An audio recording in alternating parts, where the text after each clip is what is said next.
8 out of 10 businesses fail because of this one reason. The BlackBerry phone went from controlling 50% of the US smartphone market share, 20% of the global market, and selling over 50 million devices a year to 0% in a few short years. What went wrong? In the 1990s, bandwidth was very limited for data transmission. Mike Lazaridis, the founder of RIM, the company that made the BlackBerry, leveraged his understanding of this limitation to build the BlackBerry. With this innovation, BlackBerry was able to do what other mobile phone companies couldn't achieve. However, this knowledge would later turn out to the company's disadvantage.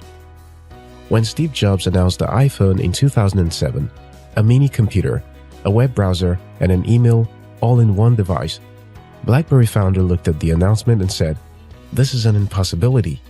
The network wouldn't be able to carry this. It's illogical that anyone would even propose this." Well, Mike was right. The first iPhone didn't work properly and caused a lot of dissatisfaction from customers. However, with further innovation, the iPhone got better, and Mike became very wrong. Before BlackBerry creators would understand what was going on, they were now playing catch-up to the Apple and Android phones.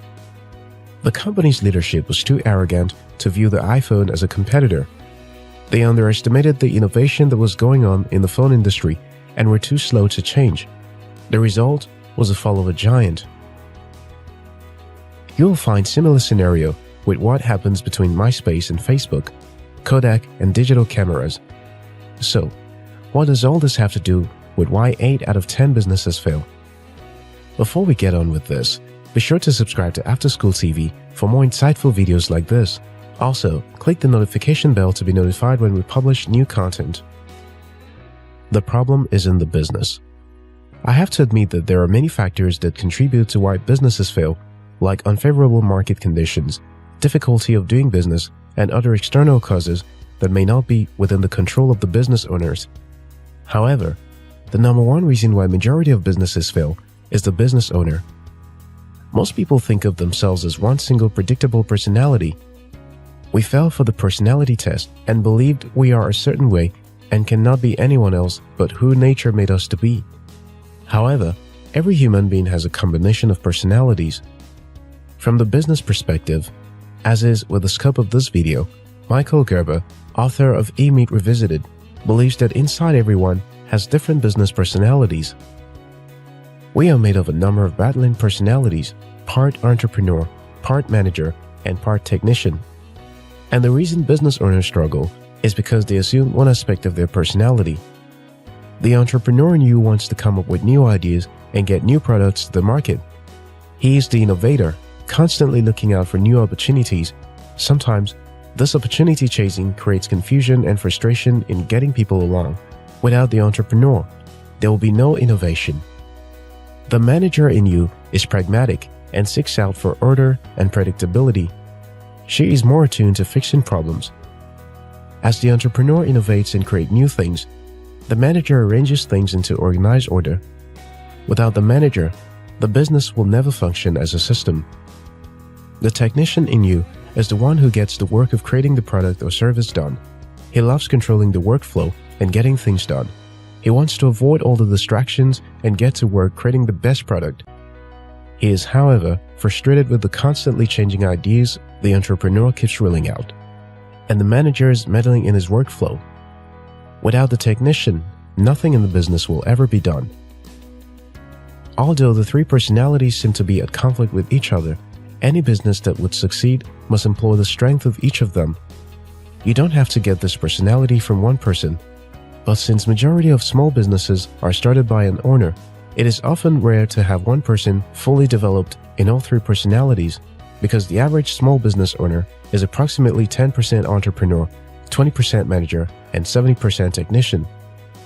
This heavy leaning towards one personality is why 8 out of 10 businesses fail within the first 5 years. Those that fail much later, like RIM, MySpace, and Kodak, do so because they allowed the manager and technician side of the business to overshadow the entrepreneur. As Michael Gerber puts it, the problem is in your business. It never has been. The problem is you. Why the problem is you? As a business owner and in life generally, I tend to hold myself accountable for my performance. If something is not working in my business, it is because there is something I don't know, something I'm not doing, or something I'm doing wrong. I have started businesses that failed, and when I look back, I recognize that I was the reason they failed, either because of something I didn't do or didn't know. And if it's because of something I didn't know, then it is because I didn't learn it. For example, over 6 years ago, I met a Google employee at a conference on the potential of YouTube as a future of content distribution and consumption. I was excited about the potential and promised to incorporate video content as part of the company's strategy, but I didn't follow through with it. If we had started with YouTube by then, we would probably have achieved better results by now. Who am I to blame for that? Definitely no one but myself. You see, the success of a business depends, to a large extent, on the person or persons at the helm of affairs in the company. If you don't grow, your business doesn't grow. If you don't push to embrace new marketing and marketing opportunities, the business stalls. If you refuse to learn and continue to hold on to what worked in the past, like the founders of BlackBerry, you'll be wiped out by innovative competitors. It's easy to blame external factors for the reason why businesses fail: lack of capital, competition, and other stuff. You may be right in some cases, but the stuff of entrepreneurs is going out of their way to make something work. Take Elon Musk, for example. He succeeded in some of the most difficult industries, even in space industry that was considered reserved for governments. The man had every reason in the world to walk away from all his businesses at different points. He would have still been congratulated for daring greatly, but he took responsibility at every near failure to salvage the company. He risked all his profit from PayPal and Tesla, SpaceX and Solar City. Today, he has achieved what no man, living or dead, has ever dared to achieve. You may not have the resolve of Elon Musk, but as business owners, there is the lesson of taking responsibility towards the success or failure of our business. Every business owner is responsible for how their business is run, and this ultimately impacts the success or failure of the business. What can you do? I believe the primary responsibility of every business owner is learning, studying about the past and present. It's not a coincidence that the most successful people are ardent readers. Bill Gates reads 50 books per year. Warren Buffett spends 5 to 6 hours per day reading. Elon Musk taught himself how to program, how to build an electric car, and how to build a rocket. These people are literally products of self-taught education. Not having time to enroll for courses is not an excuse. The more you can learn, the more you can earn. The second thing you can do is to constantly look into the future. You will not be right about the future most of the time. No one would have predicted a pandemic in 2020, for example. But you can always look ahead in your industry to see what most people cannot see. BlackBerry didn't see that mini computers in your hand was the future, and that touchscreen and apps were the future of mobile phone. Even when the possibility showed up, they ignored it. Kodak did not see digital camera as the future of photography, despite that it was invented by their employee. The company that acquired MySpace was too busy trying to recoup their investment and overlooked customer satisfaction. What these businesses had in common is that they became complacent in their success and failed to see where the world was headed.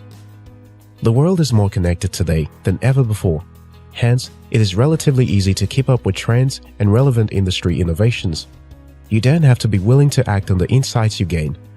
Instead of relying only on what you know, always be convinced that there is something you are yet to know and never stop learning. If you found this video helpful, like and share it with someone. If you're yet to subscribe to this channel, now's a good time to hit the subscribe button. Until next time, your success matters.